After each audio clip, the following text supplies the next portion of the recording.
I teach computer science. Okay. Back up.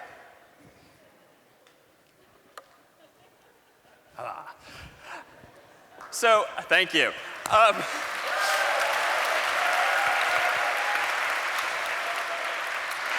So I indeed teach CS50, and I took this class myself as a freshman. It was the fall of 1996. But I almost didn't. In fact, I got to campus, and I didn't really know what I wanted to do, to be honest. I kind of gravitated toward, I think, things I knew. Like, I thought back on high school, and I kind of liked history, really liked constitutional law, and, kind of sort of liked English. And so I very naturally, that my freshman year, 1995, gravitated toward things with which I was familiar. And I swear to God, I was one of these students where I went into one of my first meetings with my freshman proctor, or RA, who lives in the dorms with you, and I can't believe she humored this. I went in with like a 32-course proposal with what I wanted to do in like that first week or two of college, most of which I ended up not actually taking. And thank God, it wasn't until sophomore year that honestly I finally got up the nerve and got up the confidence to sort of veer off of that path that just felt most comfortable. And I put my toes in unfamiliar waters and finally got up the nerve to take a class called CS50, our Introduction to Computer Science for concentrators and non-concentrators. And that was only because at the time, the professor let me sign up for it pass-fail because I indeed had this fear of failure. It was something unfamiliar to me. I thought back on high school, and it was one of those areas, one of those kinds of classes to beware. Frankly, it didn't even seem all that enthralling. I still remember looking through like the glass window of the computer lab in my high school, just seeing all of my friends kind of hunkered over computer terminals, like typing away. It just didn't seem interesting, didn't seem social, didn't seem germane. And so when I finally got to campus and put my toes in these waters and CS50, that I realized that this whole field, CS, was actually more familiar to me than I thought. And the reality is that it sort of opens your eyes to intuitions and ideas that you yourself might already be familiar with. You just kind of need to learn how to harness it and think about it. And indeed, almost all of us have these kinds of devices in our pockets or laptops or desktops in our homes. And for the most part, we only do what people let us do with them, right? We download an app or some piece of software and we use that because someone else has made it for us. And yet, with this same machine and with this same device, can I actually build things and create and solve problems of my own? And they don't even need to be all that unfamiliar. So this is an old school problem, like looking someone up in a phone book. If we imagine this is a really big white pages with like 1,000 pages, and I'm looking for someone like Mike Smith, this isn't all that different from what happens nowadays on our iPhones and Android devices, where if you pull up your Contacts app, you probably see all of your friends and family alphabetically by first name or last name, and that's essentially what we have in this technology here. And now if I wanted to find Mike Smith, I could sort of start at the beginning of this problem, look down at the page, and if he's not there, which indeed he's not, in the A section, I might turn a page, turn a page, turn a page, and not see Mike Smith, and so I continue proceeding one more page at a time. This is incredibly tedious, it's incredibly slow, but it is correct, because if Mike Smith is in this phone book, I'll eventually reach him. Now, of course, I could optimize this. I could think a little harder about it, how to solve this problem, not just correctly, but well, efficiently, and I could start to do something like 2, 4, 6, 8, 10, 12, and so forth. That's going to get me through the problem twice as fast and find Mike twice as fast, but it's potentially flawed. There's a flaw, right? If Mike accidentally ends up sandwiched between two pages, so I might at least have to double back. If maybe I hit the T section in the book, I might have to double back one page just to double check that I didn't blow past him. But that, too, is not something any of us are going to do in this room. All of us already have the intuition for sort of opening this problem to the middle, looking down, realizing, oh, I'm in the M section, so Mike must clearly be in the right half of this phone book, and so we can tear the problem in half, throw, if I may, half of it away. And now what's interesting about this problem is that it's fundamentally the same, but it's gone from 1,000 pages to 500, but the algorithm, the step-by-step instructions that I can now apply myself are the same. Go roughly to the middle, look down, and I see, oh, I'm now in the T section, so I've gone a little too far. And so I can, again, tear the problem in half, throw that half of the problem away, and now I've got 250 pages. And if I repeat down to 125, and again and again and again, until ultimately, theoretically, we end up with just one page on which Mike either is or is not. And what I realized early on is that that is what computer science actually is. It's about problem solving, and we might bring to bear computers and programming on those problems, but those computers are really just tools that we use and means to an end. Computer science is not itself about programming, but about problem solving. And yet it took me years until graduate school, when I was back here again, and this time dabbling focusing not just in computer science, but dabbling in an elective. I enrolled as an auditor in Anthropology 1010, Introduction to Archaeology. I admittedly had this sort of mid-grad school crisis where I wondered, why am I becoming a computer scientist? Like, archaeology is a lot more interesting, a lot more fun, or so I thought, sort of halfway through my thesis work or aspirations. But what archaeology opened my eyes to was like the interconnections of computer science with other fields. In fact, it's such a simple thing to imagine going on Google Maps or Google Earth these days, for instance, to pull up something like the place we're currently in, searching for something like Sanders Theater, and then thanks to technology being flown down to where we are right now. But in Anthro 1010, I had the opportunity to see my professors actually leverage this technology in a much more compelling academic way, whereby we might have searched for the Great Pyramids, zooming halfway across the world, zooming down pretty low thanks to satellite imagery, and actually be able to see not just well-known artifacts like this, but archaeological digs from which my professor that semester had just come back. And he was able to give us this aerial view and really open our eyes, thanks to software and thanks to computer science and its outgrowths, to actually exploring yet other problems still.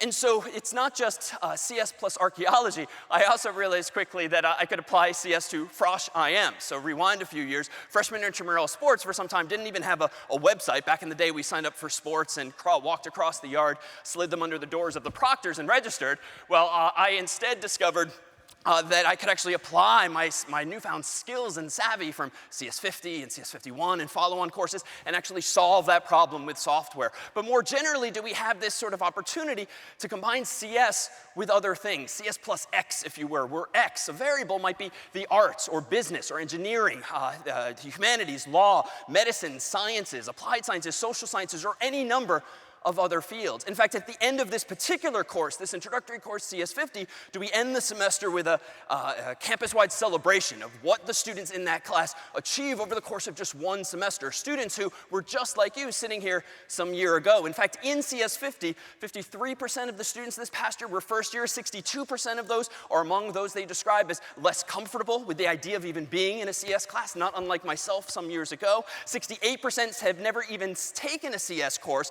and yet at the end of the semester at this so-called CS50 fair are expressions like this all around the room, where all several hundred students in the class come together with a few thousand students and faculty and staff across campus to celebrate in exactly what students have accomplished by a bit of new exposure to a field that they might not remain in. Indeed, a majority of students in CS50 and in introductory computer science don't stay within CS, but take these ideas and new skills back to problems of their own domain in a number of those other fields. In fact, just to give you a glimpse of some of this past year where CS plus X was in fact personified in some of our very students, Lyra and Sarah here implemented an iPhone app that actually enabled people who were colorblind to effectively see colors by taking a photograph of something and then telling them what the actual color is thanks to the camera on the phone. Nick here implemented software that used image recognition to take printed old school music like this, run it through software that figured out what those notes were so that he could then change it to be targeted at one instrument instead of the other for which it was designed. Allison and Rita actually implemented a site for Harvard student agencies on campus here to facilitate the pairing of Harvard students with high school students for tutoring opportunities. Angela and Isabel, virtual postering, an event board website so that students could publicize and bring themselves together across campus. Stephen and Studi here, a stock simulator iPhone app so that you could actually simulate buys and sells of stocks. Chris and Anchi here, an app that actually allowed you to compose a reading list for yourself by scanning ISBNs and other such codes on the back of a book.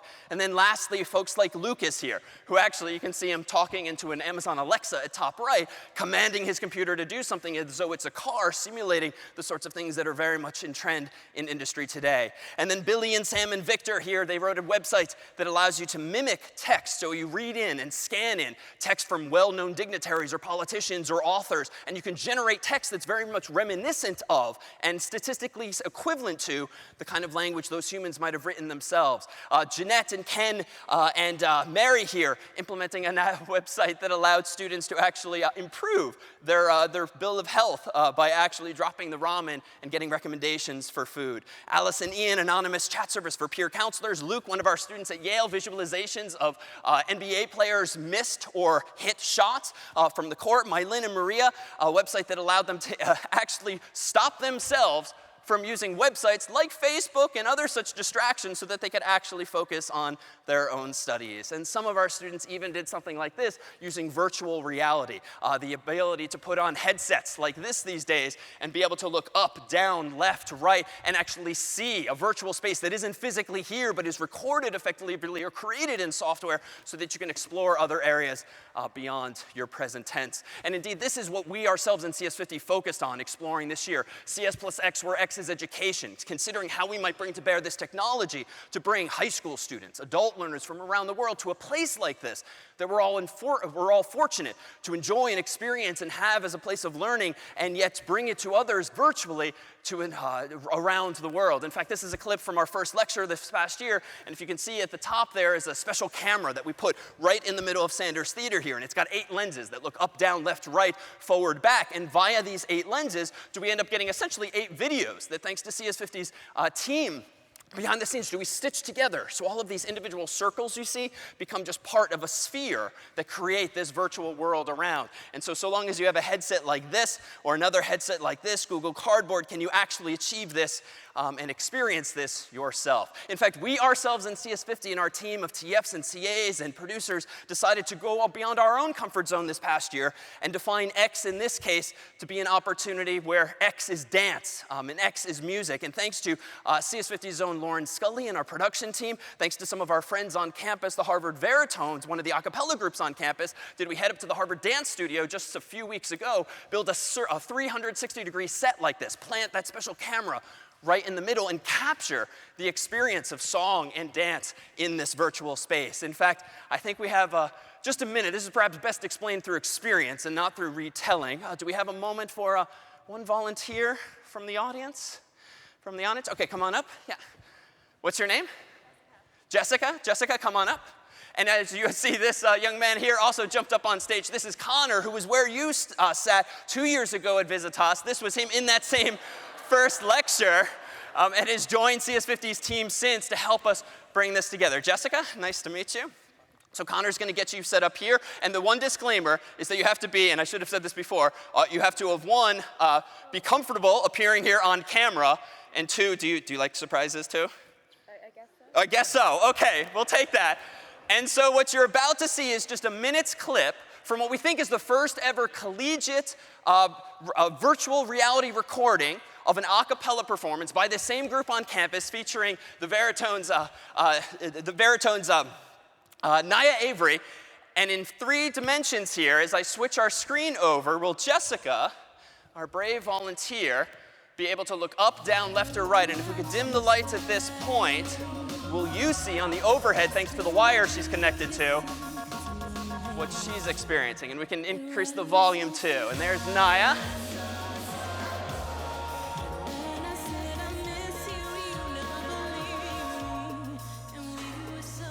So you'll notice that she looks up and down. You're seeing exactly what she's seeing in this dance studio.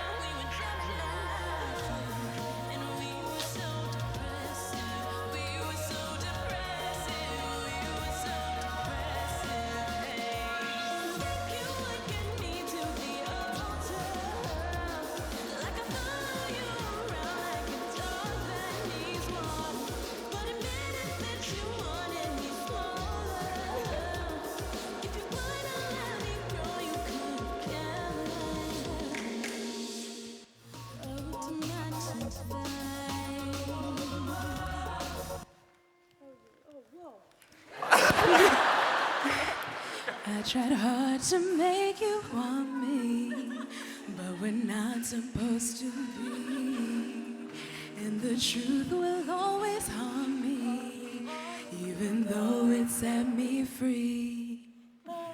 You're haunting me, taunting me, all in my brain. Turn out the lights and all that remain. Losing the doubt and I'm shouting your name out. Why do you wanna put me through the pain? I get the